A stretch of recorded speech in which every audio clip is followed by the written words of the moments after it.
games. It's ScrubGames. Double up. Drop a like, drop a sub, go ahead and subscribe to ScrubGames.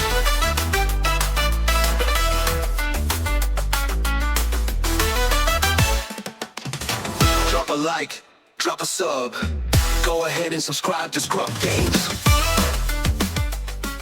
How's it going, Scrub Gamers? Welcome back to another video here at ScrubGames, and today we have the next in my Deck of the Week deck profiles, where I go over the list that I've been enjoying for this whole week, or even one I've taken locals. And for this one, it is a deck that took at locals, because I did put up a poll on my channel to ask my subscribers to essentially pick a deck for me to play, because I've got quite a few decks I want to try out, and I'm still like, sometimes I'm like, don't know what to play. Not sure, like, too many options, not sure which one I'd take. So I leave it to a poll to kind of look for it. And last week, Vader was the second choice. I think it was like the second most voted for one. And I put it back on the last week's vote, and it was the number one pick. So I ended up taking that, and having a lot of fun playing it. So if you've seen from this week of the gameplay of it, you've seen the gameplay, how it's played, and know basically how it went. But if you're still interested in the list and want to know like how what to play and what I basically played, my whole list, then we're gonna go over it now. So without further ado, before we get into it, first we want to make sure you know that you can like, comment, and subscribe, because it helps out the channel greatly, because we're on our way to 2,000 subs, and we're just under 150 away, so we're getting closer and closer. Hopefully able to get there at least by the end of the year, get us to 2,000 subs as our main goal. And also don't forget you can click that notification bell to get alerts to when my videos do drop, so you can watch them there and then, or at a time that suits you best. So without further ado, let's get into it and check out my list. Remember, we're going to go over the list, and then we're going to go over the reasons why some of the cards, and kind of go more in depth, and even go over a sideboard and a sideboard strategy. So let's check it out. So this is the list that I took locals, but kind of wanted to, not 100% took, because I was missing some cards before I started the tournament. So I was able to borrow the last two victories because it just seems impossible to find, and I didn't know if I was playing in time, so I wasn't able to order online. It takes a little bit longer to order the cards online. So I was missing two victories, which luckily, thanks to my buddy Biscuit, he was able to lend me the two that I needed to have a playset of that.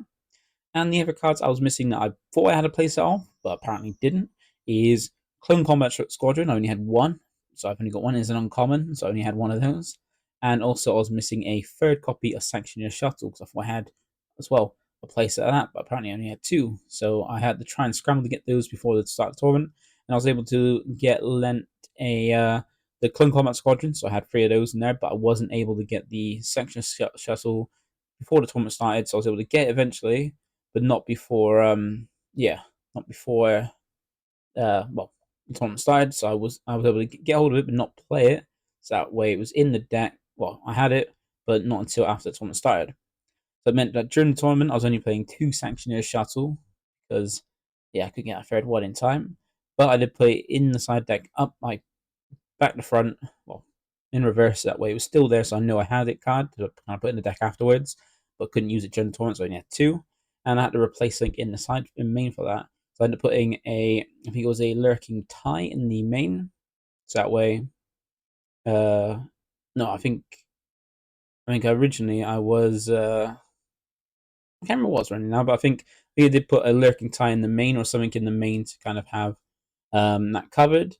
And that meant I then was playing a 9-card side deck, which I think that's something else that wasn't the Lurking Tie. I think that's something else, but I can't remember what it was, because I've since corrected the deck. But and also Change of Heart is something I wanted to put in the deck after playing one of the matchups on the during the tournament.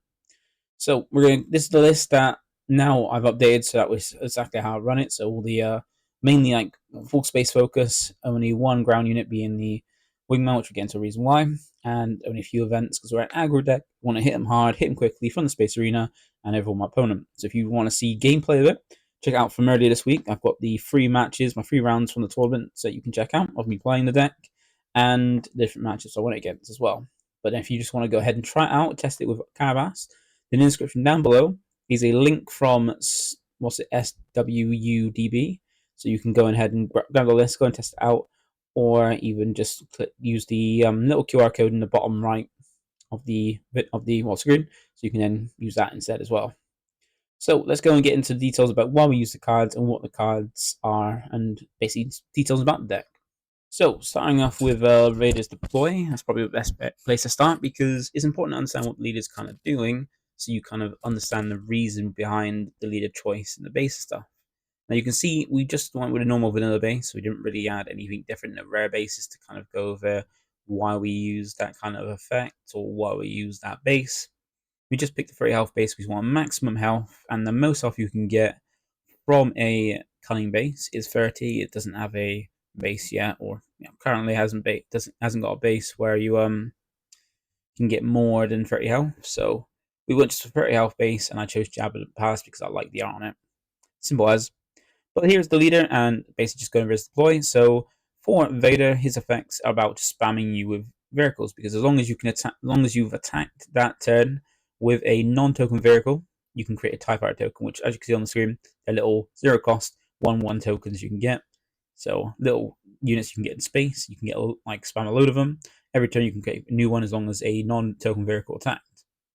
That's what you do before you deploy. So when you do deploy, you can either put them as a ground unit, as a 5/6 vanilla. So 6 or more resources, a 5/6 vanilla asset. Not very impressive, but it's not what you can take depending. But the main way you're going to do it is by deploying him as a vehicle. He's got a new kind of upgrade, deploy, where you can deploy him as an upgrade on a vehicle, and that has another pilot on it.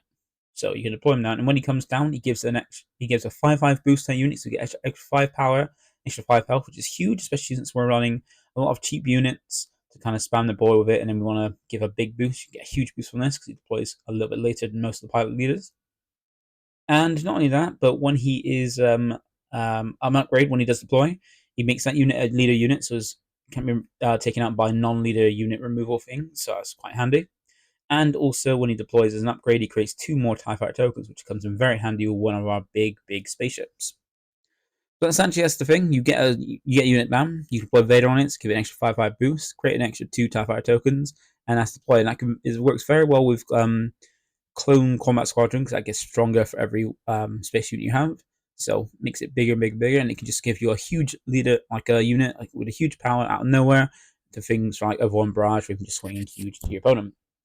Let's deploy. That's where it's important, because you mainly want to deploy as a upgrade on the vehicle, so you can make that unit huge, protect it. Sometimes you've got units like Victory, which are given a boost or other things you want to kind of make stronger to make it harder to take out, because they're giving you a lot of support. So that's the deploy. Now let's get into the units and stuff. So we're going to start off with the units, with the main deck, and we only got one ground unit, so we're going to start off with our main kind of units, and that's the space units.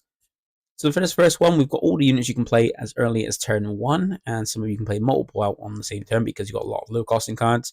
So we've got a fair few 1-drops. So we've got First Order TIE Fighter, Mining Guild TIE Fighter, Republic Y-Wing, and TIE LN Fighter. So these are all important because you essentially want to make sure you've always got a space or a vehicle. Okay, remember, like, vehicles are not just spaceships; they're things on the ground unit, but you want to always have a vehicle out so you can attack and get Vader's ability to trigger to get you a token unit. So that means you either want to play a unit that can go out on turn 1 and attack, or even 2 if your opponent's going to be able to play a space unit out as well and try and stop you from getting that effect off. So we've got a few turn 1 plays, because you can potentially either go Kimchi Patrollers here, which are our first 2-drop, being a very handy one. It's a 2-cost 1/1, so not the best stats, but when it's played, it creates a TIE Fighter token, so you get 2 tokens, well, 2 units on turn 1 to attack with.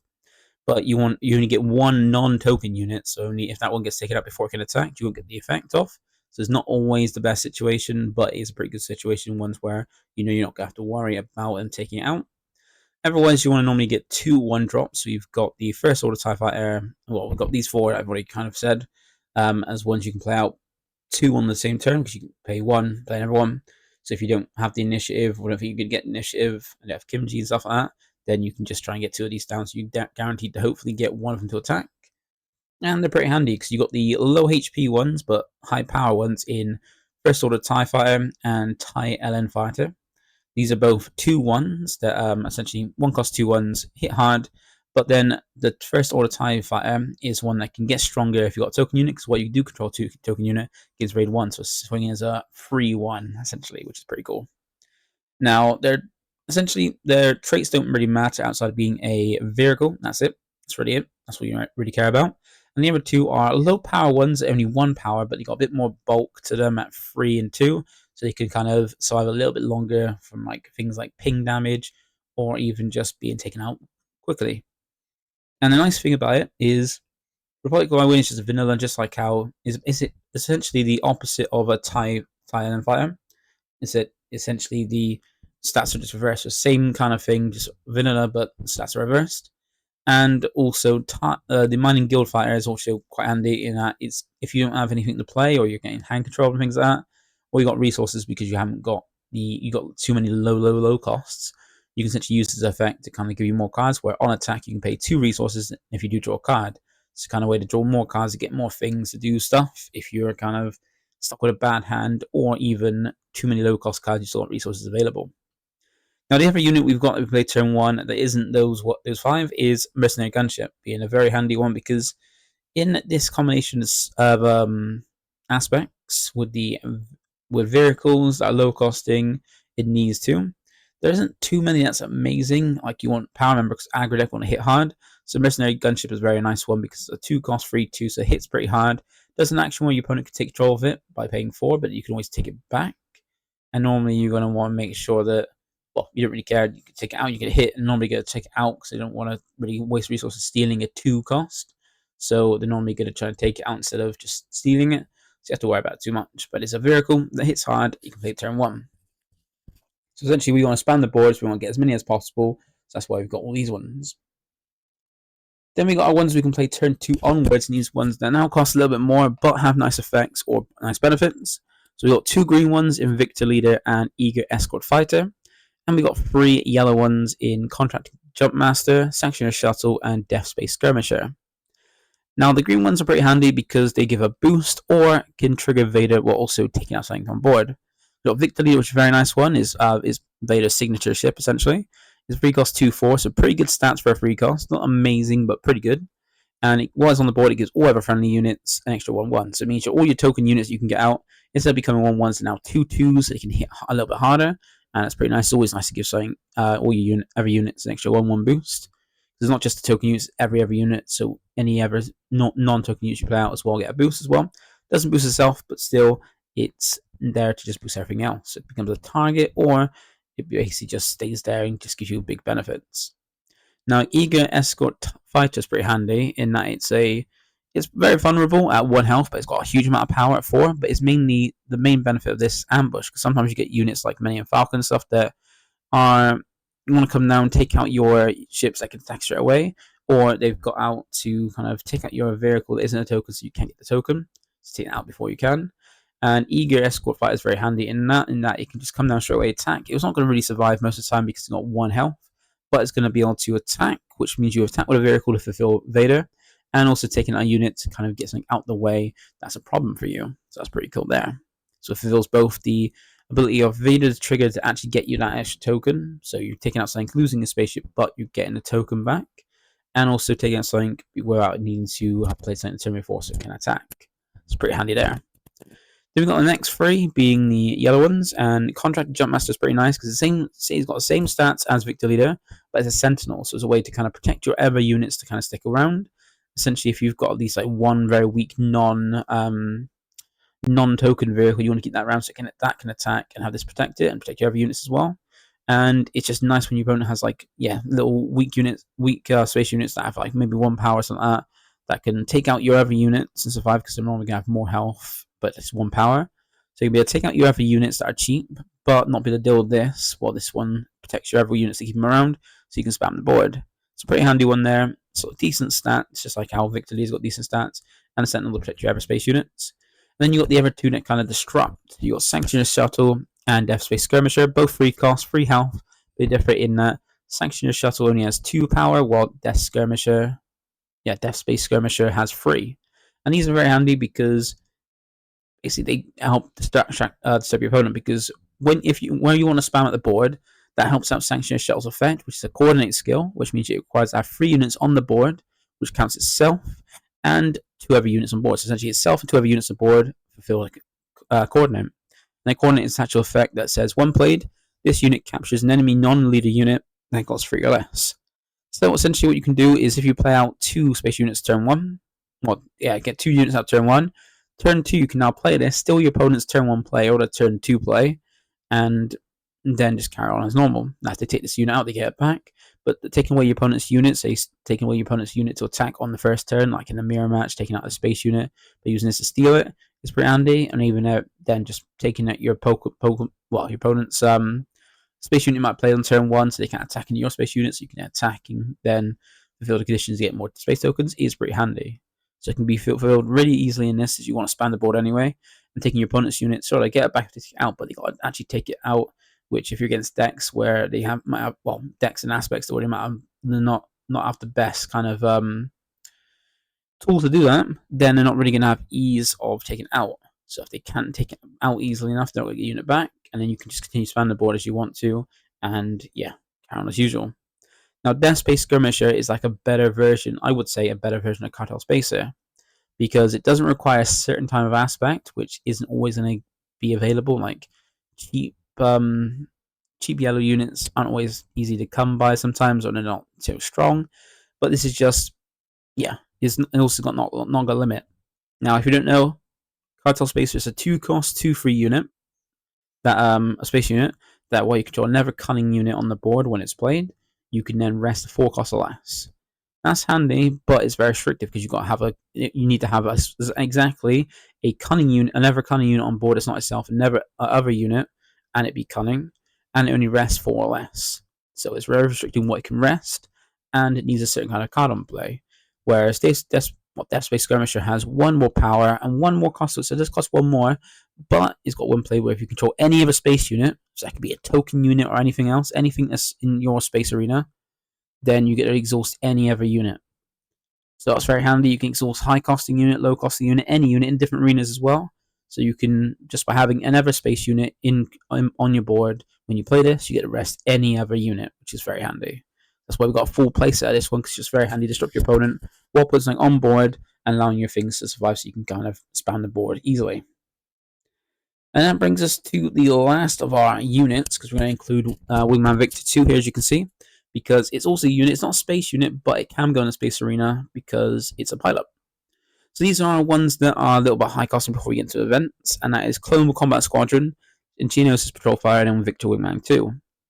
So Victor Wingman 2 we'll get to first because it's a ground unit. You can play as a 2-cost, free 2, but it's also got piloting, so you can also play on a vehicle as an upgrade by paying its piloting cost, which is a 1, and also needing command and villainy, which is provided by Vader. Now, its boost that it gives to a unit is only 1/1, but when you play it as an upgrade, you get to create a TIE Fighter token.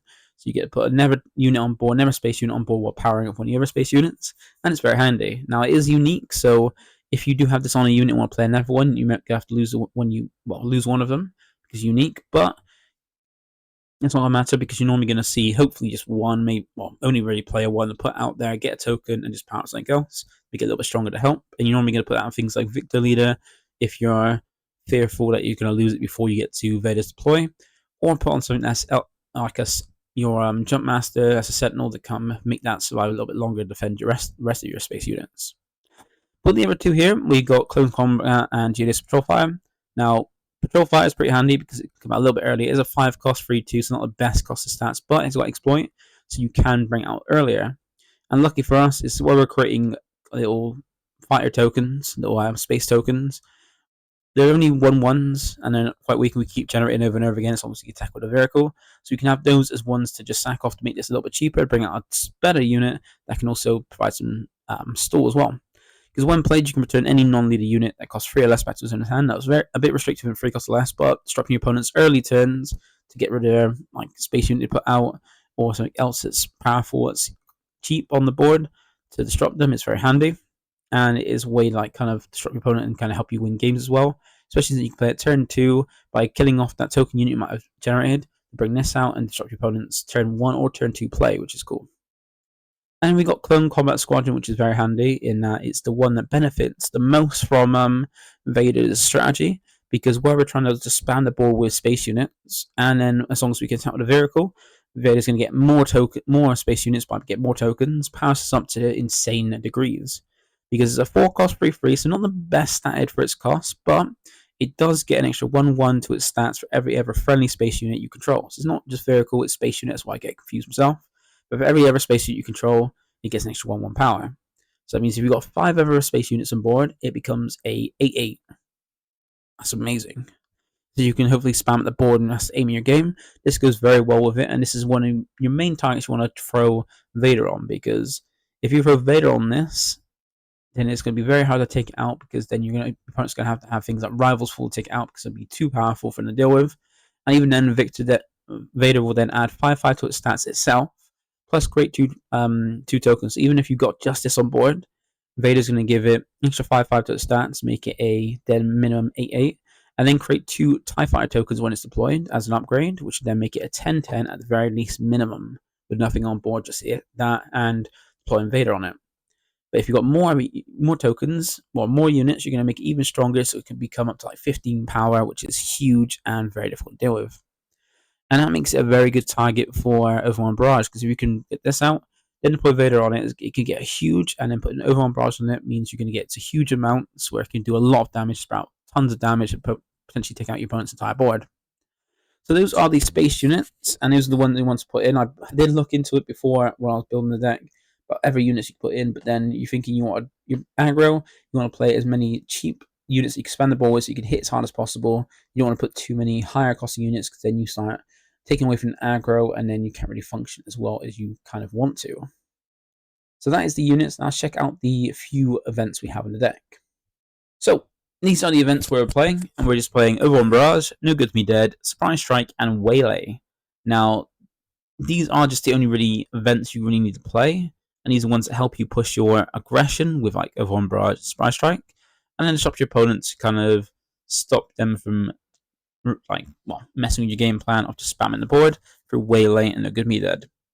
Now these are handy because Overwhelm Barrage is just very, very powerful. It's a high costing card at 5, but it's one of the best events in the game, or best cards in the game in general, because it's going to give 2/2 to a unit, so power up something by 2/2. Now you might think that's not great for 5, but then you get to make that unit's power be dealt as damage across the board however you choose.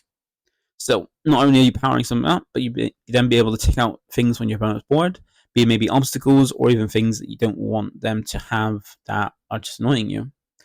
Now, you can get the units that like Clone Combat Squadron and stuff, or anything you throw Vader on, as big enough to then go ahead and just do a lot of damage and just push for huge amounts of power and offense to your opponent as well. So a very good one, but it's mainly for closer to when you deploy Vader, either the turn before you can deploy him or on the turn you do deploy him as well, which is very cool. And the other ones are more for disruption outside of Surprise Strike, which is just there as a way to push more damage, because it's a 2-cost event, very cheap, but it can attack with a unit and give it a bit more power for that, being 3 extra power for that attack. So if you think you're just a little bit away from being able to push damage, this can maybe close the gap to get you that win. And the other two are there to disrupt, because you've got No Good to Me Dead as a way to lock things down, because it allows you to exhaust a unit, and that unit can't ready this round. And how the game works is that you restand everything at the end of your turns. So you have your turn, main bit of the phase. The end turn is where you draw a card, resource something, and then restand everything. So since that's the end of the turn, and you can't restand it this round, you can't ready it at the end of the turn, so the next turn is still rested as well. So the way to lock things down for 2 turns, and this is great for locking down things that are just annoying, that can potentially deal with all your units, or if your opponent's leaders when they deploy, just lock it down so you have to deal with it. Either wait for a time when you can deal with it in 2 turns, or just lock it down so it can push damage, where you can then still push damage. And you got Waylay, which is a nice way to kind of remove obstacles. Now we do already have that in Generous Patrol Fire, but that's limited to 3 costs, whereas Waylay just bounces anything that's not leaded back to hand. So being able to bounce back sentinels or things off board, or things that could potentially kill you off the board, so you can not have to worry about it or get out of the way. It is really handy, and what isn't adding something to your board, hopefully you get to a point where you've got enough units on the board to push the damage, so you can then play this without worry that you're not establishing your board. Just get rid of the problem out of the way for the time being. And that's all the events. You don't need too many events, because remember, your aggro deck, you don't want to fill up on events. You're not a control deck. Your aggro deck, you want more units. You can keep playing units out to deal with it, because they actually give you something to attack with and can then push towards victory. Whereas events don't really establish anything on your board, but then can be helpful when you are set up with a certain kind of board. And that is all of the main deck. So nothing more. You have to go to the main deck. You can amend it if you want to. I don't really have any suggestions about what you can switch, but you can always look up to what cards are in the aspects and try it for yourself.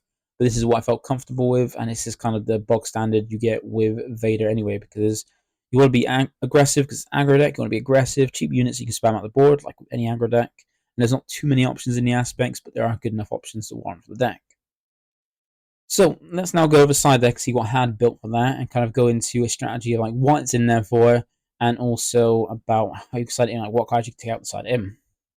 So this is the Sidedeck that not I was running. I can't remember what the other card was, but it's only 9-card deck Sidedeck because of the fact that I did not have the third copy of Sanctuary Shuttle, so I had to put something in the main to deal with it. I mean, I had only a 9-card Sidedeck because I didn't really bring any ever spaceships or any backup options because I thought I'd be able to hopefully get it for the tournament. But these are the 4 that I would ideally run for the Sidedeck. So we got Bazine Natal, we got Lurking TIE Phantom, we got Dorian Gunship, and we got Change of Heart.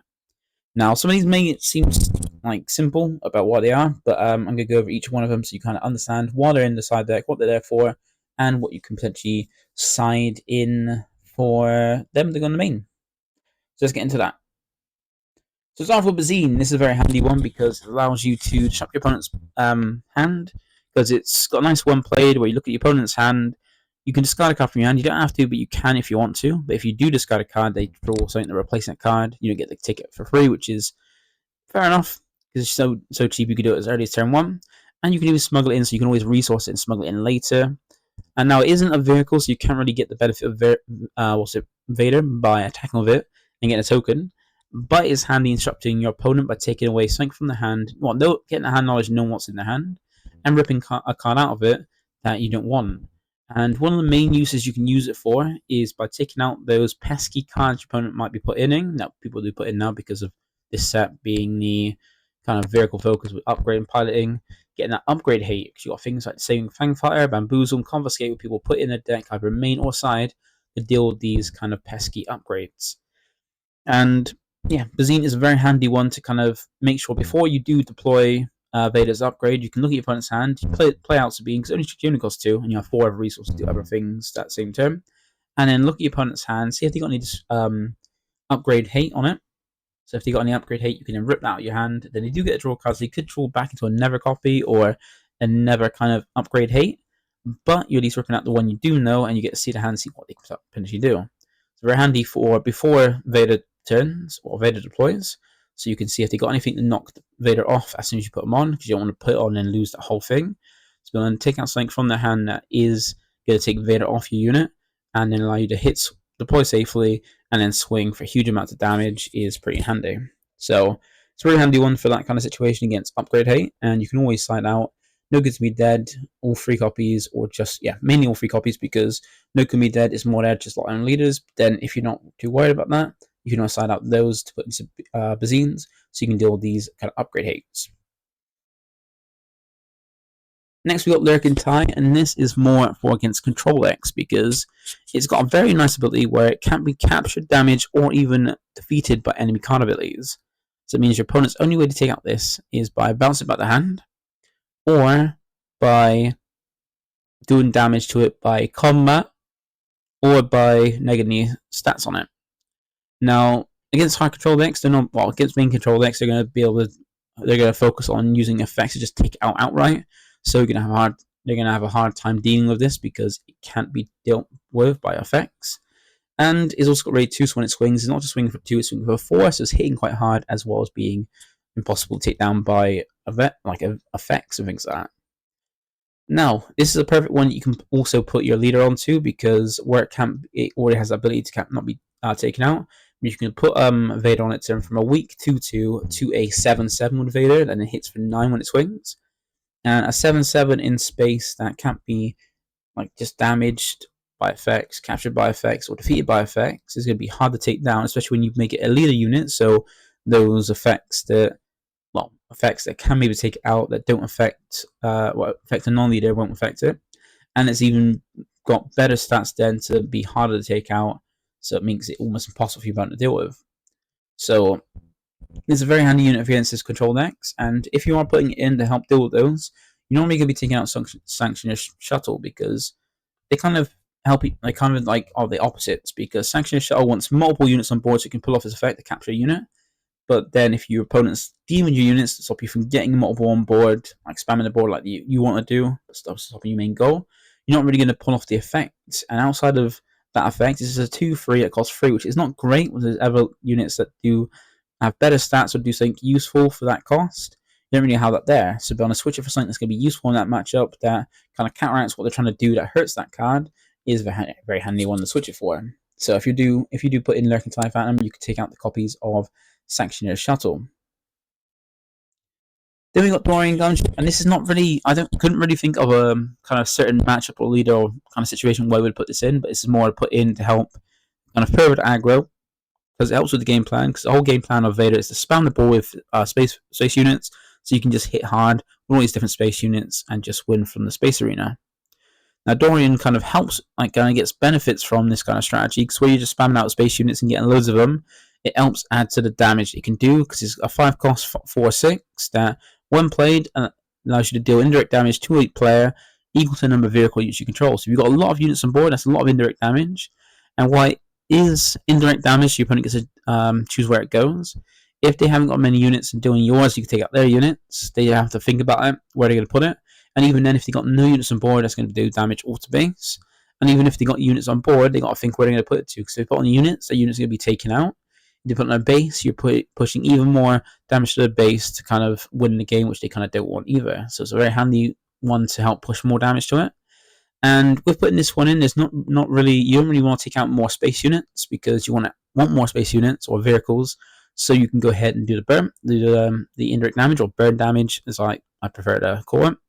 So I feel like since you want to keep the vehicles in, but put these in as well, you kind of want to take out the events, so that way you're not taking away from the amount of damage you can do. And the events depend, because it's not one event you can take out, because the events are there for certain reasons, like Splash Strike helps push damage, No Good to Be Dead helps disrupt, and Wayne helps disrupt. And sometimes they're useful for certain matchups, but not ever matchups. So you can then put these 3 in, but then take out, depending on your however amounts of these kinds that you feel aren't handy in the matchup for that given matchup. So if putting in this unit, you want to kind of ideally take out some of these events, but take out them depending on what the matchup's like for you. And that brings us to the last one, Change of Heart. Now, this is one you probably don't see in most Vader decks like this, but it's one I wanted to put in after testing it, because I felt it would be helpful for certain matchups like hard control decks that put down big sentinels in the space arena, like Devastator and things like that. Problem units that are going to deal with yours. You want to take it from your opponents, use it against them. And because if you wheel it back to hand, if they got on-played effects that can hurt you, they're just going to do it again. Or if they put like a Devastator down, you put it back in their hand, they're just going to play it back again, and then you've got to have another way to deal with it, or some way to deal with it, because you can't, it's too big to deal with, and your only way to remove it is by waylaying. You can't really No Good to Be Dead it, because it's just going to stay there. So you might want to have a way to kind of take control to make it yours, and also by taking things like a Devastator, you protect your other units that you can then attack with, and then attack with the unit they take as well. Because if you take initiative, you can't deal with it, you can then change part to take it away from them, and they've either got to put another one down to kill that one, or then have all this damage you can take, because it also does piercing as well. So I felt like this is a good card to help deal with those units those decks that put out big problem space units, take it away from them and use it against them, while also continue on what your original game plan was, or taking out all your your opponent's stuff as well. So I think that's a good way to kind of deal with those bigger units, and it's probably the only expensive card in the deck as well, because the deck is very budget, which is pretty handy. So that is the deck, and hopefully that's helped you understand the deck. About like you want to play aggro, you just want to see this play out units constantly, just be aggressive. Like it's just like the thing, be aggressive, be aggressive. So you kind of just want to do that, play out your space units, and go for a game. And if you do want to check it out in action to kind of see the whole like game plan of it, then check out my gameplay. I've got some good examples for the gameplay of the 3 rounds that I did with my locals. I recorded all of them, so you can check out how I perform with that. But that is it for me today. Feel free to like, comment, subscribe to help out the video and the channel if you do like it, and also comment below if you got any questions or suggestions and things like that. I'm looking to take on suggestions, because I don't put the I don't test like too much with all the decks. I just play it, things I enjoy, want to try out, and there's some things I do miss or some things I could potentially improve upon. So I'm always welcome suggestions, and if you do like it, let me know by liking the video, and also don't forget to subscribe so you can keep updated with my videos as well. So that's it from me. So thank you for watching. For like, comment, subscribe, and I'll catch you in the next one. Bye for now.